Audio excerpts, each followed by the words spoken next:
इस वीडियो में हम लाप्लास ट्रांसफॉर्म और इनवर्स लाप्लास ट्रांसफॉर्म के बेसिक फार्मूलाज और डेफिनेशन के बारे में पढ़ेंगे और हम देखेंगे कि लाप्लास ट्रांसफॉर्म की कंट्रोल सिस्टम सब्जेक्ट के अंदर क्या जरूरत होती है। इस वीडियो के डिस्क्रिप्शन में आपको एक लिंक मिलेगा जहां से आप कंट्रोल सिस्टम की प्लेलिस्ट पर जाएंगे और वहां पर आप सारे वीडियोस देख सकते हैं। अभी हम लाप्लास ट्रांसफॉर्म की डेफिनेशन के बारे में बात करते हैं। तो हम मान लेते हैं कि कोई एक फंक्शन एफ टी है जिसमें टी जो है वो जीरो से इन्फिनिटी के लिए डिफाइंड है। तो उस एफ टी फंक्शन का लाप्लास ट्रांसफॉर्म क्या होगा? तो हम लाप्लास ट्रांसफॉर्म को एल और एफ टी के साथ डिनोट कर सकते हैं या फिर हम एफ एस भी लिख सकते हैं। तो हम एफ टी का अगर लाप्लास ट्रांसफॉर्म लेने की बात करें तो हम यहाँ पर इसको इस तरीके से लिख सकते हैं या फिर हम इसको एफ एस भी बोल सकते हैं। तो इसके लिए डायरेक्ट फॉर्मूला मैं आपको बता रहा हूँ।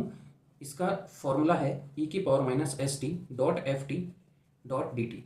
ये जो फॉर्मूला है ये लाप्लास ट्रांसफॉर्म निकालने का फॉर्मूला है किसी भी फंक्शन एफ टी के लिए।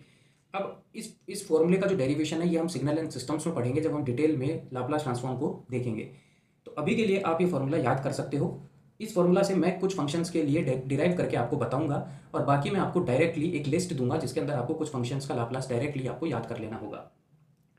इसमें जो एस है ये रियल या कॉम्प्लेक्स नंबर हो सकता है। अब हम देखते हैं कि मान लीजिए हमको किसी फंक्शन एफ टी, मान लीजिए हमको वन का लाप्लास ट्रांसफॉर्म निकालना है। लाप्लास ट्रांसफॉर्म निकालने के लिए हमको क्या करना है कि जहां पर भी एफ टी है वहां पर हमको वन रख देना है, तो हमको उसका लाप्लास ट्रांसफॉर्म मिल जाएगा। तो देखिए यहां पर मैं वन रख के देखता हूं। यहाँ पर मैंने वन रख दिया एफ टी की जगह। तो अब मुझे यहाँ पर इसका इंटीग्रेशन कर लेना होगा। लिमिट मैं ले लेता हूँ जीरो से इनफाइनाइट।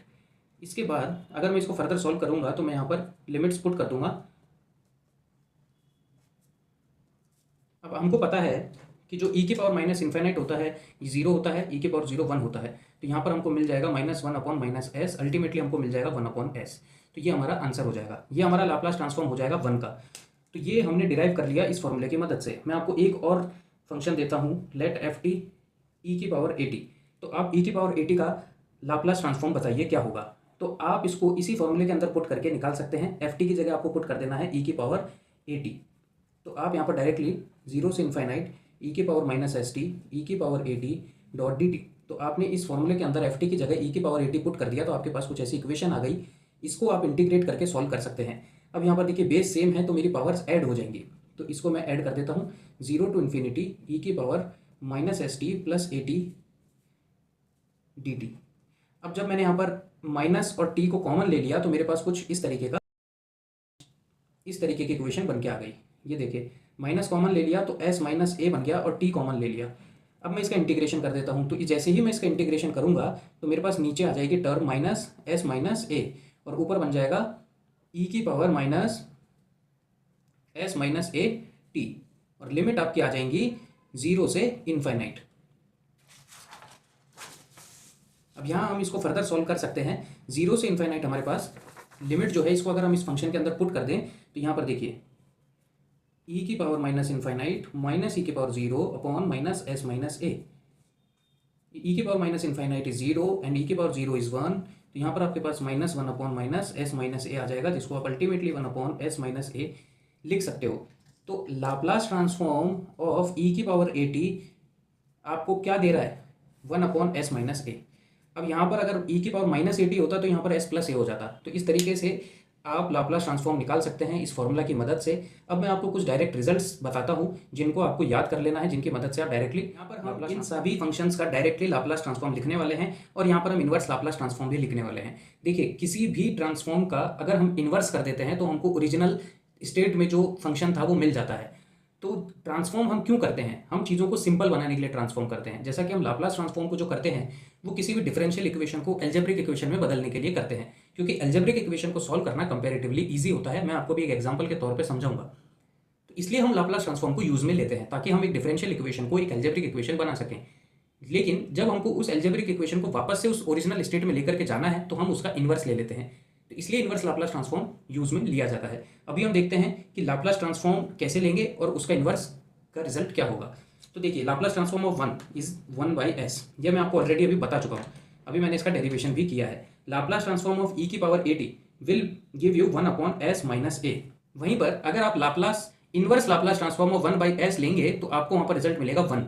आप वापस से उस स्टेट में ले आ रहे हैं उस फंक्शन को। फिर अगर आप inverse Laplace of one upon s minus a लेंगे तो आप यहाँ पर ई की पावर ए टी लिख देंगे। उसी तरीके से अगर मैं लाप्लास ट्रांसफॉर्म ऑफ टी की पावर n ले लेता हूँ तो इसका जो लाप्लास ट्रांसफॉर्म होता है वो होता है gamma n+1 upon S n+1। वहीं अगर मैं इसका इन्वर्स लाप्लास ट्रांसफॉर्म लेता हूँ तो वापस से मुझे वही चीज़ मिल जाएगी। तो यहाँ पर मैं इसको ले दूंगा टी की power n upon gamma n+1। Sine A T का अगर आपको लाप्लास ट्रांसफॉर्म लेना है तो आप इसमें लिख सकते हैं a upon s square plus a square. Cos a T का अगर आपको लिखना है तो आप लिखेंगे s upon s square plus a square. देखिए कॉस के अंदर s बाद में आता है तो इसके अंदर s ऊपर आ जाएगा, ठीक है। साइन ए टी के अंदर सिर्फ a ऊपर आता है, मतलब a का रूट ऊपर आता है। कॉस ए टी के अंदर आप s का रूट ऊपर लिखते हैं, तो ये चीज़ आपको याद रखनी है। उसके बाद साइन हाइपरबोलिक ए टी का अगर आप लिखेंगे तो यहाँ पर नीचे वाली टर्म जो है वो एस स्क्वायर माइनस ए स्क्वायर होती है और साइन के अंदर a ऊपर आ जाता है। उसी तरीके से अगर कॉस हाइपरबोलिक टी का ए टी का आपको लिखना है तो आप यहाँ पर एस स्क्वायर माइनस ए स्क्वायर तो लिखेंगे ही, लेकिन एस का रूट ऊपर लिखेंगे। तो ये आपके कुछ लाप्लास ट्रांसफॉर्म्स हो गए, इनको आपको डायरेक्टली याद कर लेना है। अब कुछ इनवर्स लाप्लास ट्रांसफॉर्म भी मैं आपको लेकर के बताता हूँ। तो देखिए sine Laplace inverse of 1/s is 1, Laplace inverse of 1 upon s minus a e की पावर ए टी, और उसी तरीके से आपने यहाँ पर 1 अपॉन एस n+1 का भी इनवर्स लाप्लास लिख दिया। अब अगर आपको कहा जाए कि s upon s square plus a square, तो अगर आपको ऊपर s नजर आ रहा है तो आप समझ जाइए कि ये कॉस का है। तो कॉस ए टी का अगर आप लाप्लास ट्रांसफॉर्म लोगे तो ये आ जाएगा, और अगर इस चीज़ का अगर आप लाप्लास इनवर्स लाप्लास लोगे तो आपको कॉस ए टी मिल जाएगा। उसी तरीके से अगर यहाँ पर ऊपर कांस्टेंट टर्म है तो आप यहाँ पर लिखेंगे साइन ए टी। ये चीज़ क्लियर है। फिर यहाँ पर देखिए नीचे माइनस आ रहा है तो मतलब हाइपरबोला होगा, तो यहाँ पर आप कर देंगे कॉस हाइपरबोलिक ए टी और यहाँ पर हो जाएगा 1 upon A sine hyperbolic A T. तो ये आपके कुछ लाप्लास ट्रांसफॉर्म और कुछ इनवर्स लाप्लास ट्रांसफॉर्म मैंने आपको बता दिए, इनको आप डायरेक्टली याद कर लीजिएगा। अब हम देखते हैं कि कंट्रोल सिस्टम में हम किस तरीके से लाप्लास ट्रांसफॉर्म का यूज लेते हैं। देखिए कंट्रोल सिस्टम के अंदर जब हमने ट्रांसफर फंक्शन पढ़ा था तो हमने ट्रांसफर फंक्शन के डेफिनेशन में कहा था कि Laplace transform of output upon Laplace transform of input will give you the transfer function of that system. तो उसके अंदर हमने लाप्लास ट्रांसफॉर्म तो ऑलरेडी यूज कर ही लिया था, तो ट्रांसफर फंक्शन की बात जहां पर भी आएगी वहां पर लाप्लास ट्रांसफॉर्म करना ही करना है। दूसरा, जब आपने इलेक्ट्रिकल सिस्टम्स को पढ़ा तो वहां पर भी हमने डिफरेंशियल इक्वेशंस बनाई, उनका हमने लाप्लास ट्रांसफॉर्म लिया और उनको सिंप्लीफाई करके हमने उसका ट्रांसफर फंक्शन निकाल लिया। जब हम स्टेबिलिटी और इनस्टेबिलिटी की बात करेंगे आगे चल के तब भी हम लाप्लास ट्रांसफॉर्म की ही बात करेंगे। जब भी हम एस प्लेन की बात करते हैं तो वहां पर हम टाइम डोमेन से फ्रीक्वेंसी डोमेन में पहले उस फंक्शन को बदलते हैं और वहां पर हम एस प्लेन के अंदर चीज़ों को देख के एनालाइज करके और आगे हम उसका एनालिसिस करते हैं। तो स्टेबिलिटी और इनस्टेबिलिटी का एनालिसिस जब करना होता है तो वहां भी आपको लाप्लास ट्रांसफॉर्म की मदद से ही करना होता है। आप जब एरर या ट्रांजिएंट एनालिसिस की बात करते हैं तब भी हमको वहां पर लाप्लास ट्रांसफॉर्म का यूज लेना पड़ता है। तो मैं कहना ये चाह रहा हूं कि जब भी कंट्रोल सिस्टम की बात होगी तो लाप्लास ट्रांसफॉर्म तो वहां पर होगा ही होगा। तो Laplace transform is must in control systems analysis. ये चीज़ आपको समझ में आ गई। अब देखिए अगर आपको कोई फंक्शन दे दिया जाए xt, कोई फंक्शन दे दिया xt e की पावर माइनस ए टी, अब आपको बोल दिया जाए कि इसमें आप मुझे एस प्लेन में पोल्स की लोकेशन बताइए कहाँ पर है, तो आप इसको देख करके कैसे बताएंगे। अब इसका जो तरीका है वो ये है कि सर आप पहले इसका लाप्लास ट्रांसफॉर्म ले लो, इस फंक्शन का लाप्लास ट्रांसफॉर्म ले लो। तो लाप्लास ट्रांसफॉर्म लेने का तो आपको फॉर्मूला पता ही है, वही आपको इंटीग्रेशन करके की पावर माइनस एस टी की power minus A T D T करके लिखना है। लेकिन मैंने आपको डायरेक्टली एक रिजल्ट बताया था, ई की पावर ए टी का रिजल्ट था 1 अपॉन एस माइनस ए, तो यहाँ पर माइनस है तो एस प्लस ए हो जाएगा। तो यहाँ पर अगर आप इसका लाप्लास ट्रांसफॉर्म लिखते हो तो वो हो जाएगा सर, देखिए टाइम डोमेन को फ्रीक्वेंसी डोमेन में बदल दिया लाप्लास ट्रांसफॉर्म ने, तो इसका डायरेक्टली मैं लिख सकता हूँ एस प्लस ए। अब एस प्लस ए लिखने से मुझे पोल्स की लोकेशन पता लग गई कि इसमें जो पोल्स की लोकेशन है वो है माइनस ए पर। तो अगर मैं यहाँ पर एक एस प्लेन बना दूँ जिसमें रियल और ये इमेजिनरी एक्सिस है, ये रियल एक्सिस है, तो मुझे यहाँ पर माइनस ए पर, तो ये देखिए माइनस ए पर मुझे एक पोल मिल गया। तो ये इस तरीके से मैं बता पाया क्योंकि मुझे लाप्लास ट्रांसफॉर्म इसका आता था। तो यहाँ पर लाप्लास ट्रांसफॉर्म की नीड आपको पड़ी। दूसरी जगह अगर आपको एक और फंक्शन दे दिया जाए, मान लीजिए आपको एक और फंक्शन दे दिया यहाँ पर कॉस ओमेगा टी, तो अब कॉस ओमेगा टी का बताइए, तो सर इसका भी मुझे लाप्लास ट्रांसफॉर्म लेना पड़ेगा।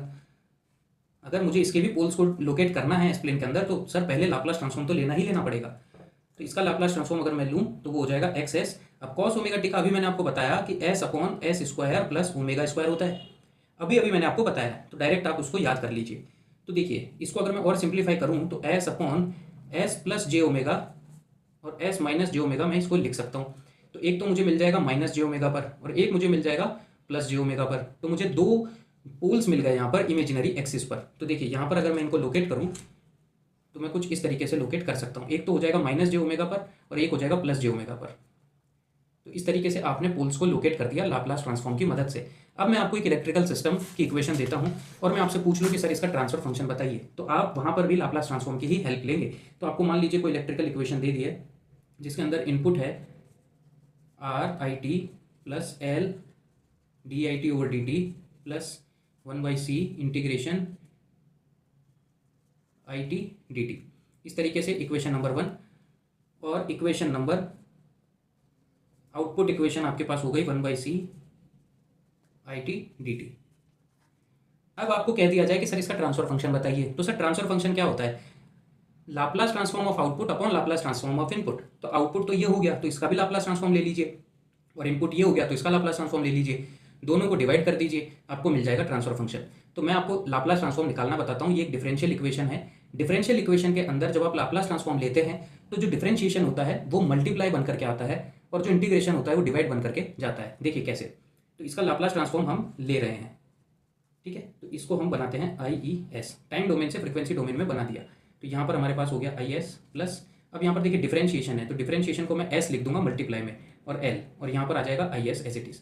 फिर यहाँ पर 1/c इंटीग्रेशन हो चुका है, तो सर इंटीग्रेशन हो गया ना, तो यहाँ पर S नीचे आएगा, डिवाइड में आ जाएगा, इंटीग्रेशन का S डिवाइड में आ जाता है, डिफरेंशिएशन का S मल्टीप्लाई में आ जाता है। तो इस तरीके से कर दिया आपने। तो ये लाप्लास ट्रांसफॉर्म हो गया इनपुट का। उसी तरीके से अगर आप आउटपुट का लाप्लास ट्रांसफॉर्म ले लोगे तो सर E0 S बन जाएगा, ये इंटीग्रेशन है तो नीचे आ जाएगा, और इस तरीके से हो जाएगा। अब इसके नीचे अगर आप इस वाली इक्वेशन को रख दोगे और डिवाइड कर दोगे तो आउटपुट अपॉन इनपुट आपका ट्रांसफर फंक्शन बन करके आ जाएगा।